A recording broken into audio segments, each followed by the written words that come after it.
What's happening, everybody, and how the hell might y'all be making out today? Today's guest is drummer Mike Ohlson, who plays in the wild prog, thrash, speed, sci-fi, all-around shred-tastic Vector, and who I also so happen to be a fan of. Mike and I get into ridiculous gigs, the process of rehearsing material separately, and the means of writing new material with the band, as well as some of his favorite drummers, how he inadvertently became a thrash guy, and a whole lot more. So hope y'all enjoy it. Crash Bang Boom Podcast can be found on iTunes Podcast, Spotify, Stitcher, Luminary, Google Play, Podbean, Amazon Music, Podcasts, and many more. Feel free to check out any of the previous 200 plus episodes. Give me a like, a subscription, and or a positive review. The support is appreciated. Shout out to my sponsor, New Orleans Record Press.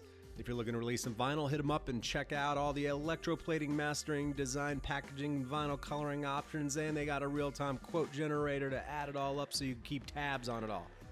They also print 12 and 7-inch records in 150 and 180 gram variants, and they do small runs of 100 and larger runs up into the thousands. So hit them up, and that's NewOrleansRecordPress.com. So without further ado, here we go. Mike Ohlson, Vector. Let the Shred Fest begin. Crash, bang, boom.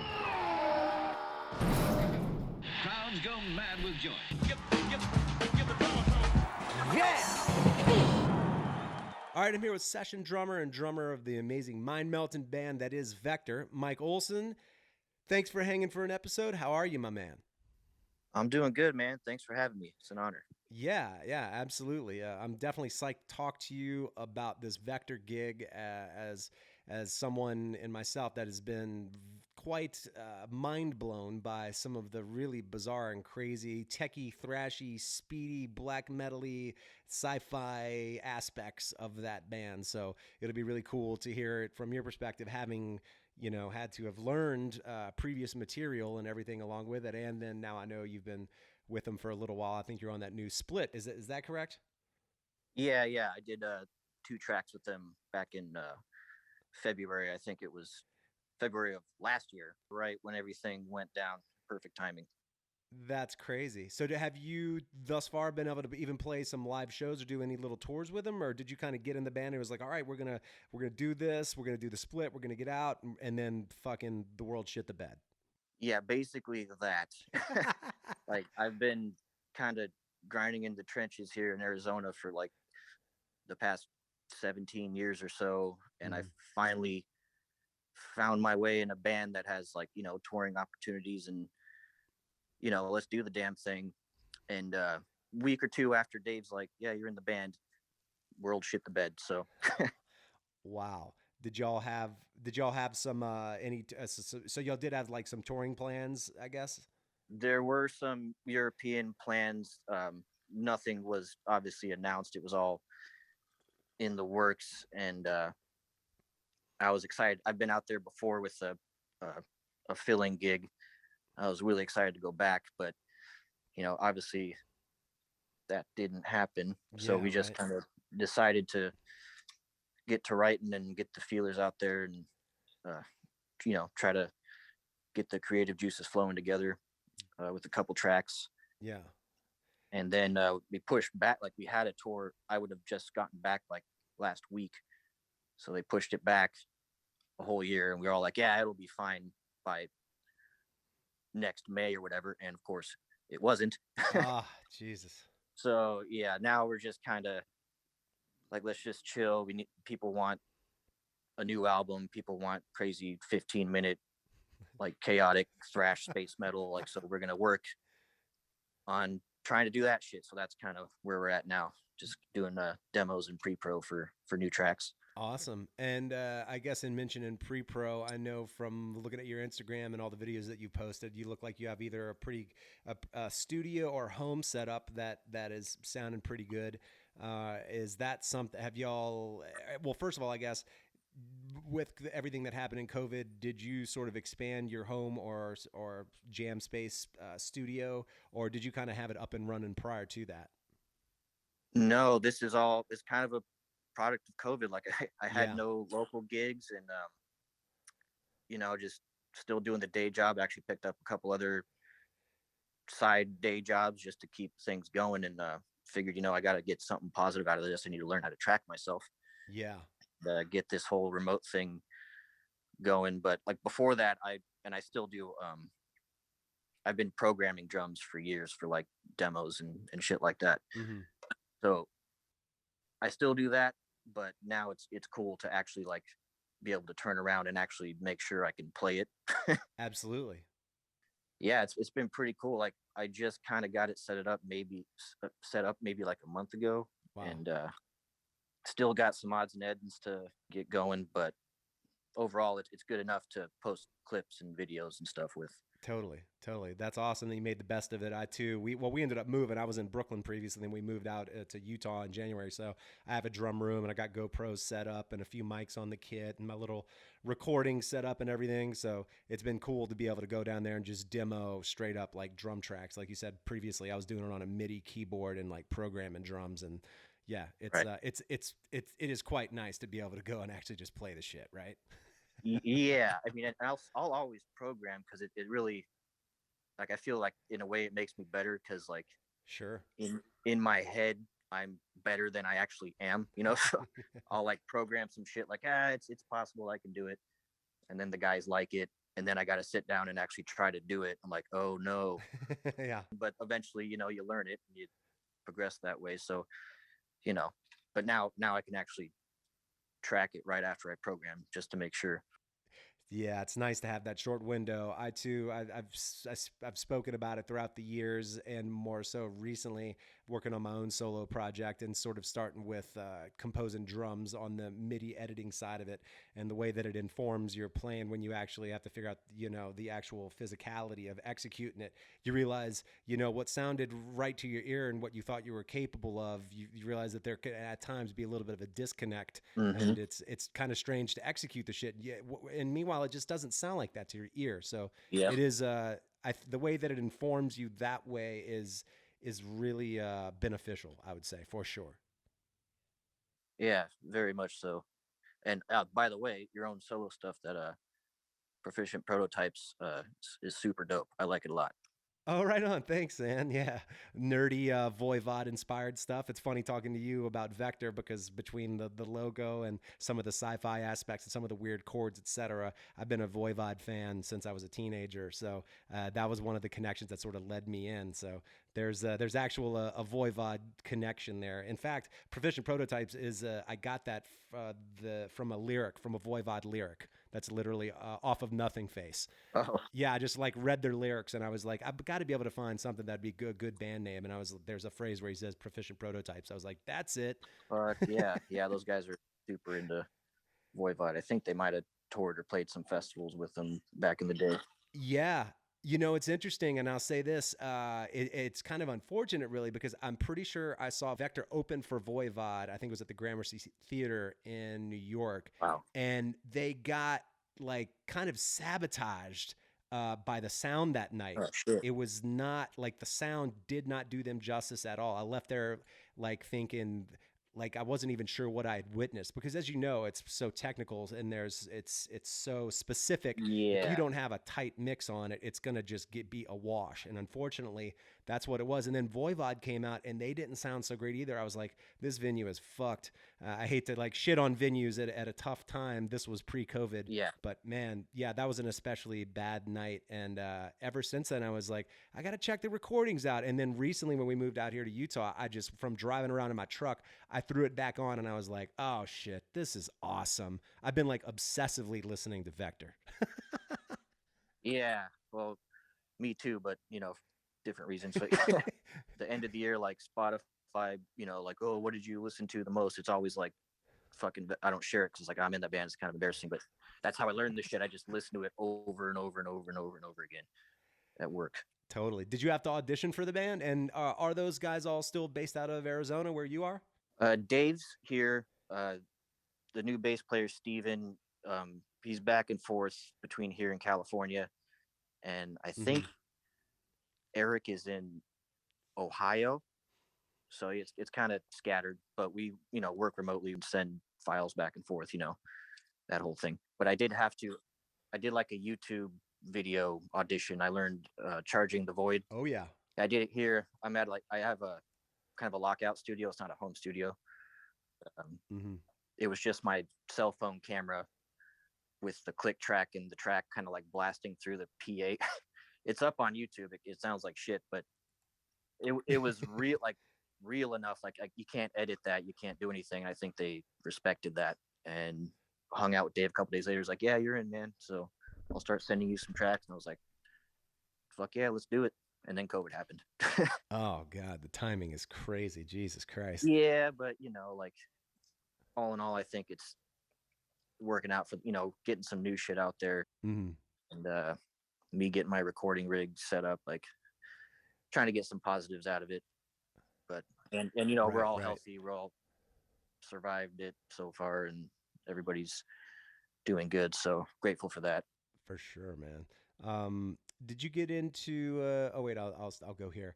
In joining Vector, what were some of the challenges in nailing the material, like any particular songs? Because there's certainly sections that, while maybe from a blast beat perspective, like it's still fast. I'm not saying that it's like John Longstreth, an entire 45-minute set of just blast beats, but definitely challenging. And even more so, I think the memorization of the techie parts, with the sustained double bass and just general like perpetual high energy and like bizarre turnarounds, bridges, etc. From my mind and listening to it, there is a lot to memorize with that stuff. So tell me about some of the challenges of just getting it. It sounds like you would just listen to the shit out of it. Yeah. And played along with it, huh? Yeah. So I'm fortunate enough to have like a day job that's pretty low key. Like nobody bothers me. I just do my own thing. So I just, for 6 to 8 hours a day, I just have it in my ears, just loop the track until I'm annoyed with it, and then loop it some more and some more. So that helps with the memorization process. And I do that with any kind of session gig. But Blake, he's really like, he's a little like unorthodox in his playing in like a really good way. He uses a lot of dynamics and just kind of like a lot of fills, like almost feels like kind of shooting from the hip kind of shit. And it's just fucking wild and crazy. And I'm kind of like a robot kind of drummer. I don't know, like, so it's hard. The most challenging thing for me, I guess, is to kind of like replicate that vibe, you know, that raw but tight vibe, right? And also memorizing the compositions, especially like I'm right at the ass end of Recharging the Void right now, which is like a 13-minute, 14-minute song. Right. But you know, they kind of let me put my own spin on it, but I'm trying to really respect Blake's parts because they're fucking awesome. Totally. I mean, I think one of the things in listening to it from me is that it sounds pretty through composed in the sense that, I mean, I don't know how consistently he was playing the fills live that he played on the record, but to me, I mean, everything sounds purposeful and orchestrated. Yeah. So, I mean, my God, to then have to learn like all the fills, and I mean, they're pretty musical again. So I feel like they're complementing what's happening. So maybe it's a little bit easier in that sense, but still there's so many of them. There's just like a gazillion notes going on. Yeah. And also towards the latter end of when he was in, like he played open grip and just had a left floor tom and a right floor tom, and that's it. So like a lot of the compositions like do that. So I have to kind of do that too, which is really uncomfortable, but it's helped me. Yeah. It's like, it's helped me, you know, made me better. But yeah. Totally.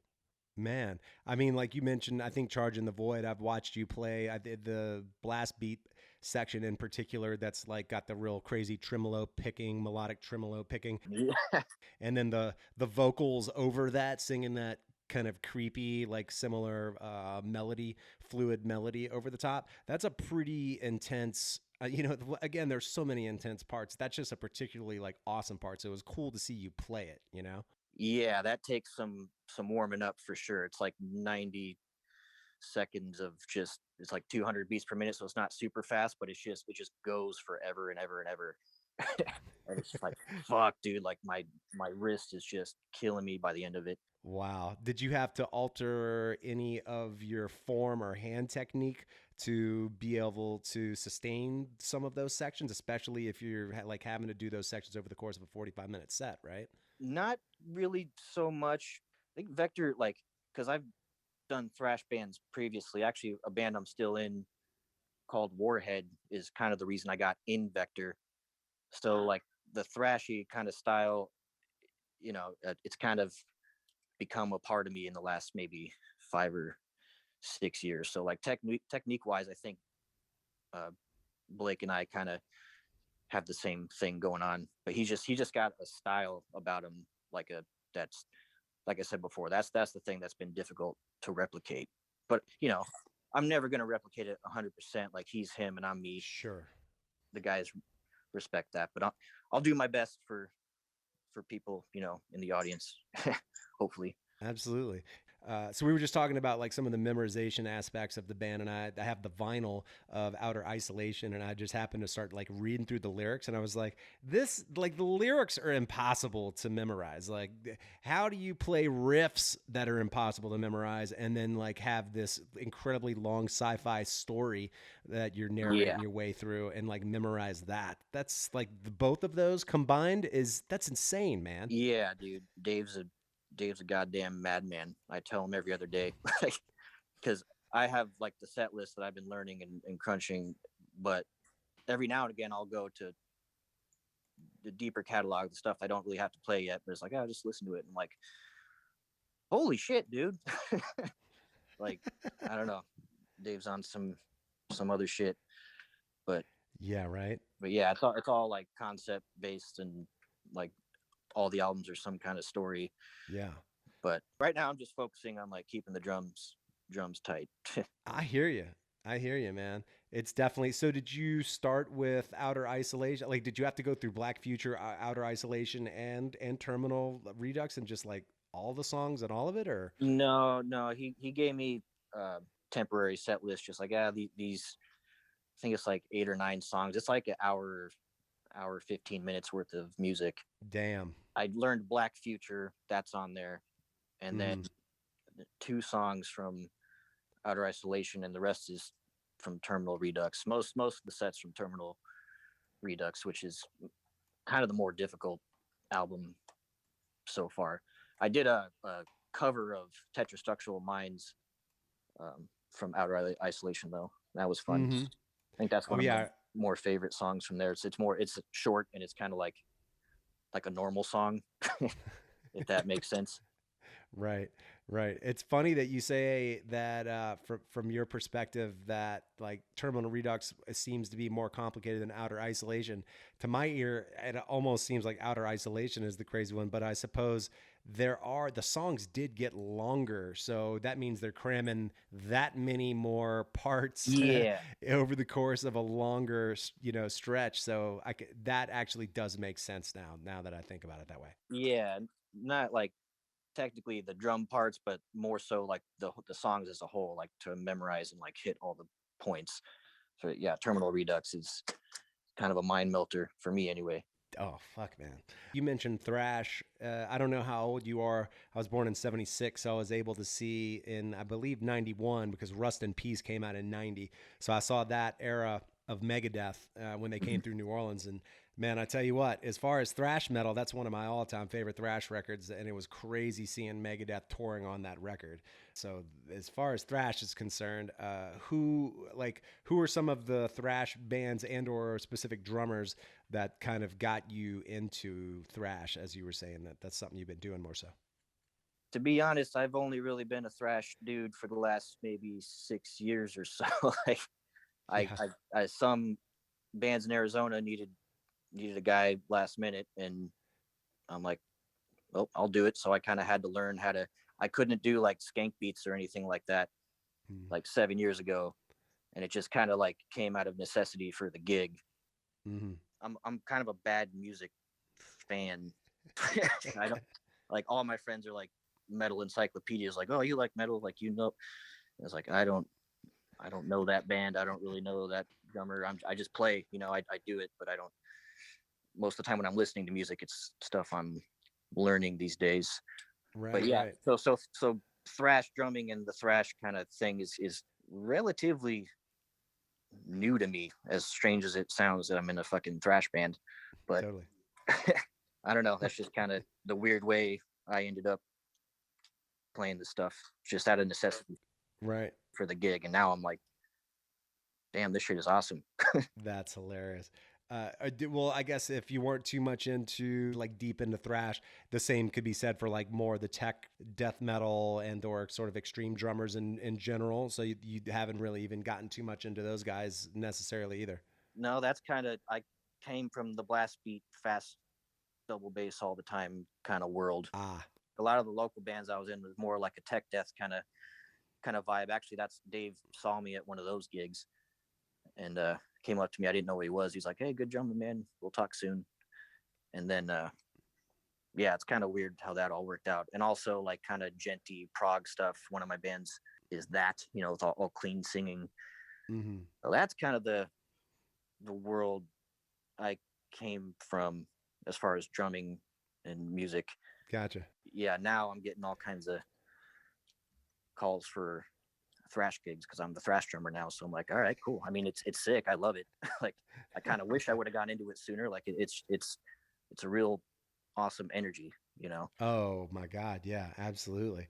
Well, if you came sort of from the higher double bass, maybe higher BPMs, more techie kind of side, were there any of those early drummers that you might have been into? Because I mean, guys like Sean Reinert between Cynic and Death, and then Gene Hoglan, his playing with Death. Oh yeah, those guys are kind of the foundation in a lot of ways, and that shit was happening in the early '90s. So it's been 30 years that ago that they were doing that. So were you into either of those guys? Yeah, Death is, from Human on, is my favorite band. Oh like, wow. Reinhardt, Hoglan, and Christie. The first time I heard like any kind of progressive death metal, I was like 14 or 15 in a band with a bunch of 30-year-olds, and they're like, "Hey, listen to this," and I was like, "What the fuck?" It was Sound of Perseverance. Nice. Changed my life. Richard Christie. It's like, oh, you can have two ride cymbals. Oh fuck. Like, and yeah, then I kind of went backwards into Hoglan and Reinhardt. And yeah, that's the kind of stuff that kind of gets me going. The more like progressive fusion kind of metal drumming. And like, yeah, nowadays I'm all about like John Longstreth and Alex Rudinger is like one of my favorites. Oh, he's awesome. Yeah. Alex Bent. I listened to his episode that you did nice a year or so ago. That guy's one of my favorites too. But yeah, that's the kind of drumming that I was mostly into coming up. And then I ended up in the thrash world somehow. Wow, that's bizarre, man, because I've listened to thrash ever since I was a little kid, and I've never really played it, that style. But every time I see it, I'm like, man, that perpetual energy is so awesome to witness in a live environment for the drummers that really kill it, you know? Yeah. And I mean, for you to be playing this stuff, you know what I'm talking about. It's just maintaining that high level of energy. I asked you if you kind of changed any hand technique necessarily to like execute this stuff, and it didn't sound like you did. But what about setup or anything else? Did you have to lower anything or get anything closer to be able to access it even faster necessarily? Or is it pretty much the same setup and you're just learning the material? I did change my setup a little bit just for practical purposes, knowing that I'm going to have to, you know, I'm not going to be playing the same club a couple times a month. I'm gonna have to, I used to have like a big rack. I used to have 3 rack toms and 3 floor toms and like all this shit. Yeah. And Vector, you know, he only has 2 toms. Right. So I'm like, you know, now I have 2 racks and 2 floors, one on the left, one on the right. But yeah, so I did change the setup, not necessarily for playing purposes, more for like ease of getting in and out of doors and up stairways and shit like that. Yeah, right. And also we're gonna be running like click tracks and stuff, which they've never done before, but they want to. So I'm going to have to be responsible for some electronics and doing that and fucking with the rack. You know, only have so much time to set up. So exactly. Yeah, I mean, clearly from listening to the records, I would imagine they tracked all of them to click tracks, but I guess thus far in playing live, that wasn't a part of executing the songs live, correct? No, I believe they tried it on one tour, but they were just kind of like figuring out how to do it, and it just wasn't working out, so they just said fuck it. Yeah. In Recharging the Void, there's the clean singing lady in the background towards the end.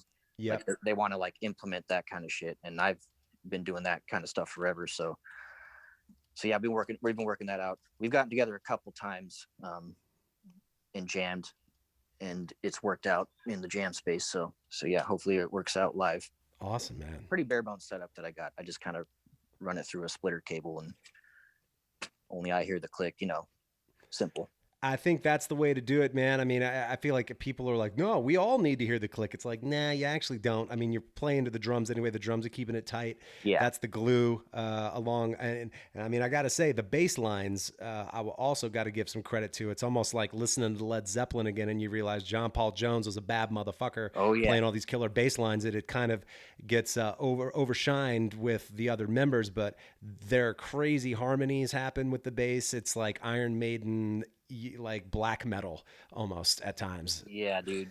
Frank is a badass, and our new guy Steven is like, I don't know what the fuck he's smoking, but he's he is amazing, and he's like 23 or 24 or something. Like he's oh my God, he's young as fuck, but he's really awesome.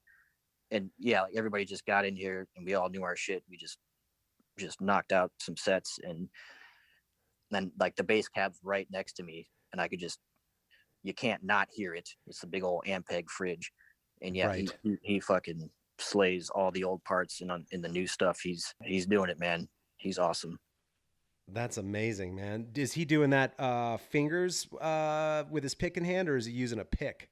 He's a fingers player, and he's a fairly accurate fingers player. I know, like, I don't really care, use a pick, use your fingers as long as you're playing shit right.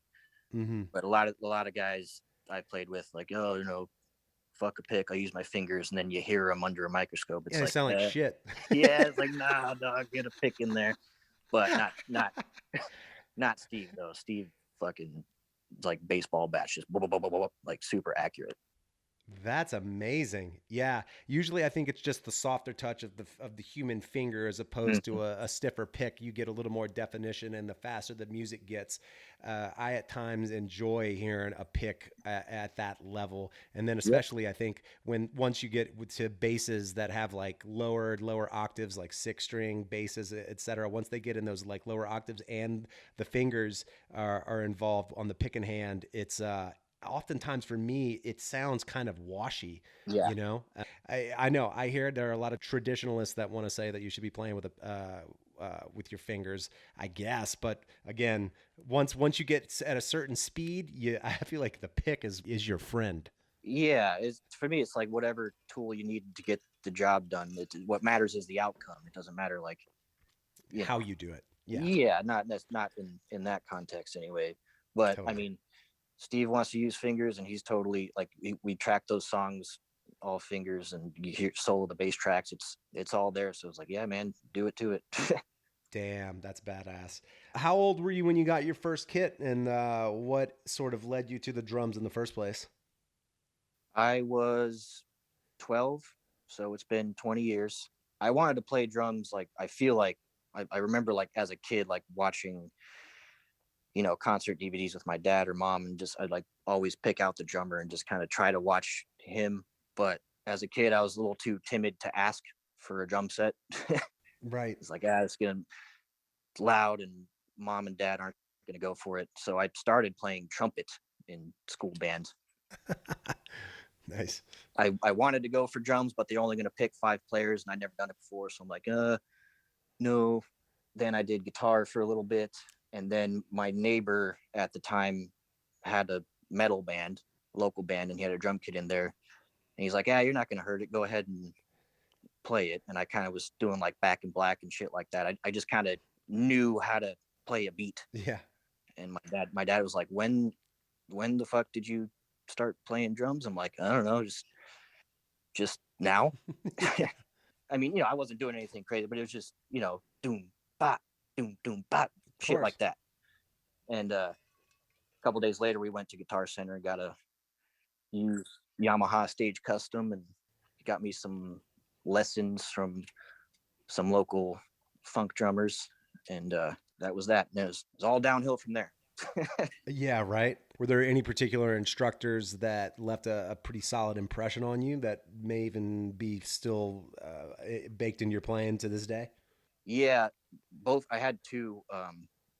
One, the first one, his name was Reid, and he's just a local gigging dude that, you know, makes money playing cover songs and playing them super well. And he was, I don't know, he just instilled, like, pocket and timing and posture, all the important basics that you should,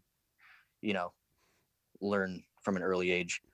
And then I think he went out of town, so his buddy David Small, he stepped in. I took lessons for like 3 years, and David taught me more like rudimentary stuff. He taught me how to tune, which I'm very grateful for. Yeah. A lot of drummers don't seem to like to do that, but yeah, totally. Yeah, just basically all the fundamentals. But then after that, it was just all like VHSs and DVDs, and then YouTube, and just picking things I can off the internet. I'm super grateful for those guys, though. They really did steer me in the right direction, I feel. Nice. What year were you born, man? 1988. Oh my God, you're a youngin'. That's wild. 32. Yeah. I got 12 years on you. I was born in 76. That's why I was able to go see Megadeth in 1991. Gotcha. Yeah, my first concert was actually Styx with my dad. Oh wow. That was the moment. Like, I had a drum kit and I was kind of playing, but I sat right behind Todd Sucherman, like on the Celebrity Theaters, like in the round. Oh wow. And I was watching that dude. Oh, he's a bad motherfucker. He's the dude. He's so fucking good. Yeah, I listened to his episode with you as well. I was like, he got Todd Sucherman on this shit? Damn. And yeah, he's fucking amazing. And I saw that and I was like, okay, yeah, I'm gonna keep doing this because I want to do that. Oh man, yeah, he's so good. He's one of those guys that is like a proggier version, I feel like, in a lot of ways, of rock. Like, he has more rock baked into his playing, but he's influenced by, like, you were talking about VHS tapes, and I grew up on those as well, like the Dave Weckls, and he mentioned Steve Smith, and of course loves Tony Williams and Vinnie Colaiuta and everything, and I like his synthesis of rock. And his big setup, like, he's super musical. Yeah. He's so good. It's crazy. And I love how he explains things in his instructional videos. And like, he's really good at like explaining the why, Sure. the how and the why. And it's like, I don't like to pick favorites, but if I had to pick a favorite drummer, like, it'd probably be him. That's awesome, man. Yeah, it's funny you mentioned that. I mean, I grew up with those early DCI VHS tapes, and it was Dennis Chambers and Dave Weckl and those guys, and I would watch Dave Weckl, and that is the thing that I, to this day, probably admire the most about him. I mean, I think there were some great players who put out those VHS tapes, but as far as someone who had just this kind of brilliant analytical mind who could specifically tell you what it was that he was playing and the concepts behind it, that was really what was really amazing to me about, like, the Dave Weckls of the world. Yeah. They just were, and that's what I think the best teachers have, that ability and that analytical mind to break down and not only tell you exactly what it is that they're playing, but the sort of the thoughts and the concepts behind it. And that's what you want in a teacher. Yeah, absolutely. Yeah, those guys are the best at it. Fuck yeah, man. Once you started playing with bands, do you remember any particularly memorable or ridiculous shows with your early bands? I was 15 and I was in a band with a bunch of 30-something-year-olds. Actually, early, I said the band across the street with the drum set. Yep. Like 4 years later, I ended up being in that band. That's awesome. And it's kind of like a Pantera inspired kind of local metal. A lot of Arizona has a lot of those. Nice. I was in one of those, but it was cool. Like, these guys, they're like, all right, well, you got this much time to set up and you got to learn how to play to a click. And like, they just instilled in me like some kind of like efficiency as far as being in the band, so I never went through the growing pains of like taking my cymbals off on stage and fucking doing that kind of stuff. They're like, nah, don't do that shit here. So, but yeah, so we did a bunch of shows and they were in bars and my dad had to be there. So thank you, Dad, if you're listening to this, for totally renting vans and driving me out to Tuba City and Prescott. But Yeah, there was a show in Tuba City where my contacts were dried out and I put them in Visine, which I learned very quickly. That's not the move. You're not supposed to do that. Because then I put them back in my eyes and it was like somebody just took a blowtorch and was like pointing it at my eyeballs. So that whole set I played, like I was walking around the venue and I was 14, so I didn't have a beard. I still had the long hairs, but I looked like kind of like a 12-year-old little girl. So everyone thought like, hey, who's making that little girl over there crying? I heard it during while I'm just trying to wash my eyes out. And we got to play a fucking show.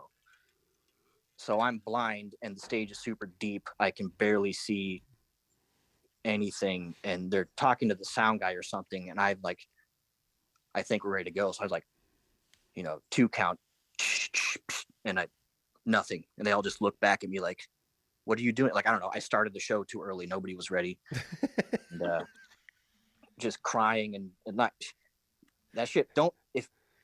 Lesson to the listeners, if you have contacts, don't ever fucking put them in Visine. Oh my God, that is hilarious. That's good, dude.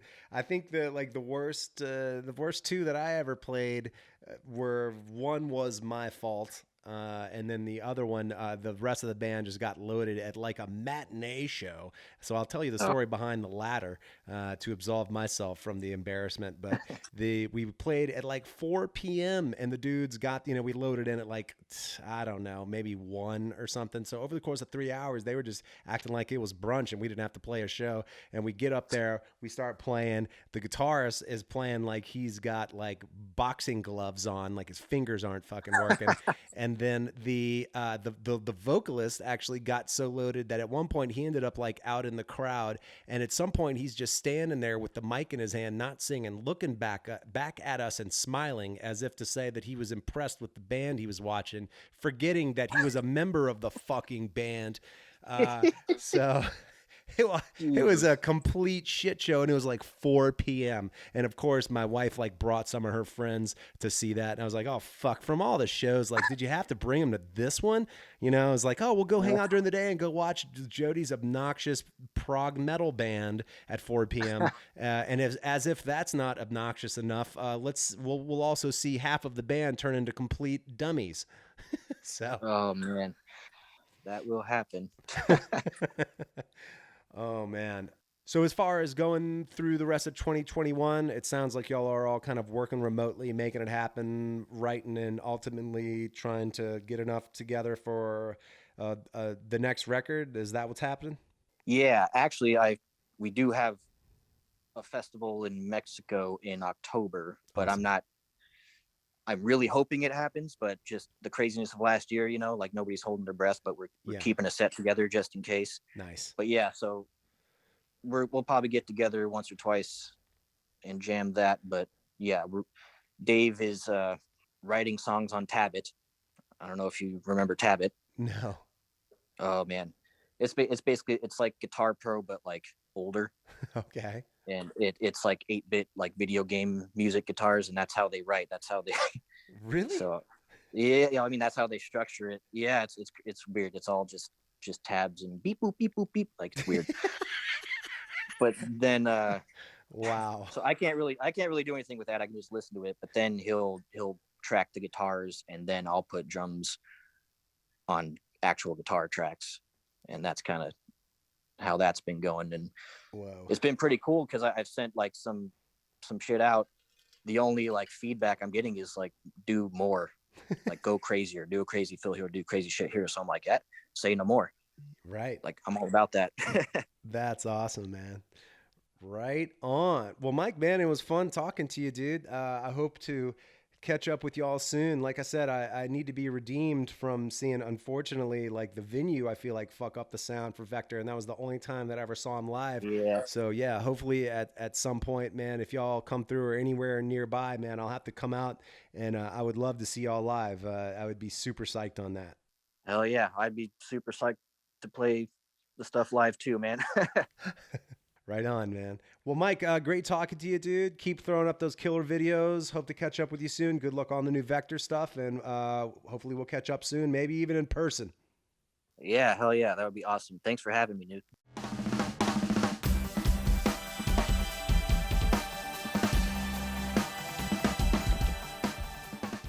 right, everybody, thanks for hanging, and thanks to Mike for catching up. Really hoping to see Vector live at some point in the near future. Ready to get my thrashy sci-fi brain scattered, covered, and smothered, for fuck's sake. Let's do it to it. Catch you on the next one. Crash, bang, boom.